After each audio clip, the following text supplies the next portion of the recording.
పేరు లిఖిత, నల్లకాలువ నుండి ఇక్కడ నంద్యాల తైలాభిషేకానికి వచ్చింది. తనకు వివాహం అయిన తర్వాత పాప పుట్టింది. మళ్ళీ తర్వాత 2 కవల పిల్లలు పుట్టారు.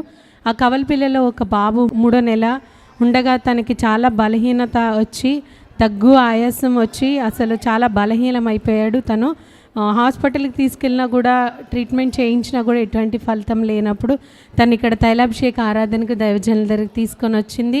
ఆ బాబుకి ప్రార్థన చేయించినప్పుడు దైవజనులు ప్రార్థన చేసి మళ్ళీ 1 నెలకి నువ్వు హాస్పిటల్కి తీసుకొని వెళ్ళి ఏం చెప్పారో తిరిగి వచ్చి ఇక్కడ సాక్ష్యంగా చెప్తావని దైవజనులు ప్రార్థన చేసి పంపించారు.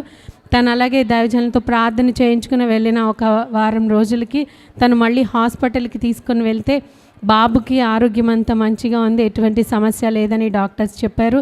అలాగే తను 3 నెలల వరకు వెయిట్ అనేది అస్సలు పెరగలేదు. ఈ బలహీనత దైవజనులు ప్రార్థన చేసిన తర్వాత తనకి బలహీనత తగ్గిన తర్వాత బాబు బరువు పెరగడం ప్రారంభమైంది. ఇప్పుడు కరెక్ట్ వెయిట్ ఉన్నాడని తను సాక్ష్యం చెప్తుంది. ఈ సాక్ష్యం దేవుడు దీవించునుగాక.